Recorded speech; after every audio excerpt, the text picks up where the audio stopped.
while she was cooking her food. As soon as her back was turned, he'll be up taking stuff off the worktops and even taking stuff off of the cooker, which is very, very dangerous. As you see, as I'm doing my meal, Brecon is by choice up on his bed, and that's where he goes and that's where he stays. So I said I'd do another video showing the early stages of how I actually taught this. What I've got in my hand is a whole pile of food, and I've got a Brecon dog, and what I'm actually going to do is to drop food down onto the bed, so lots of food is actually going to literally just be dropped down onto the bed. And what I'm actually doing there is to build up the value of him wanting to be on the bed, rather than being off the bed, wandering around, getting in the way. So as he eats the food, I'm just dropping more down, and he's now into training mode. As you see, he's actually waiting for that food. He knows how this little game goes. So what I mean by putting value into the bed is literally throwing lots and lots and lots of food down onto the bed. Now, some people will go, oh my God, you know, I'll end up with a fat dog. You don't. You actually use some of their daily food portion to do this. So you're not going to end up with a fat dog at all. You're not going to end up with a really greedy dog. Thank you.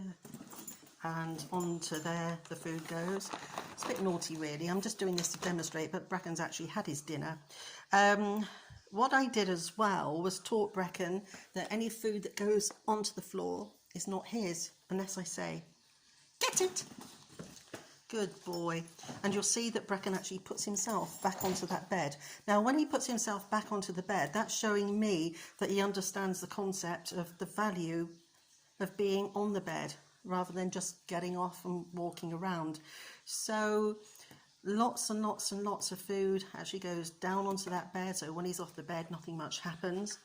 Now in the early stages, again, when I put the food down onto the floor, he would have been up. He would have been trying to get that food. Now if he had done, I would have just covered it up with my hands and waited for him to back off, and then let him have the food once he's backed off. Now from there we've got a little step where we actually want them to put themselves back up onto the bed, to make that choice. So there's no nagging, get on your bed, get on your bed, get on your bed. You've literally got to allow the dog time to think.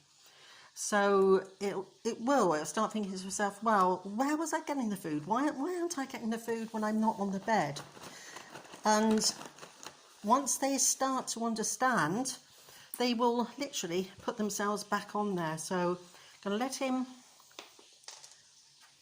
See, I've dropped some to the floor and he's not gone after it until I say, get it! And get it means that that food has now become yours. So his choice to go back up onto the bed gets lots and lots and lots of value. So this is just a real nice little game to play. So you can drop the food to the floor. If they go to take it, cover it up with your hands, which he's going to do. And you see there, I just covered it up. Yes. I'm going to put the food back onto the bed. Nice. Nice, that landed a little bit too. So put that there and just see what he does. If he dies off to get it, I would literally just cover it up again. Ready? Get it!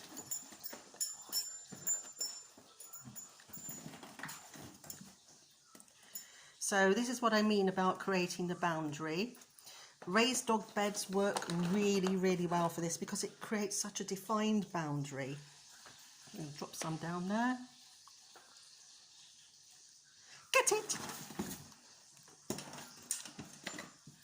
That's nice. So there was just that one for getting off and taking it, and several for going back on there. So that it's absolutely super duper. I want to remain on this bed because nice things are going to happen. And eventually, after a lot of training of this, because this is just first steps into the early stages of learning, You can start to actually walk away and put the food back onto the bed. Walk away, put the food back onto the bed. Maybe drop some down onto the floor, which is right under Daisy's nose.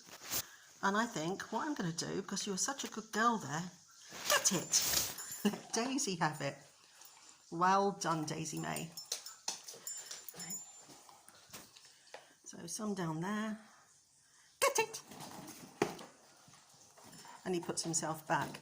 And as you saw from the start of this video, he's now at the stage where I can cook my meal and he's just literally lying there fast asleep, because he now understands that when I'm cooking, this is where you go. So it's no shouting, no screaming, no pointing at the bed, telling him he's got to go there, he's got to stay, stay, stay, stay, go and stay, don't move.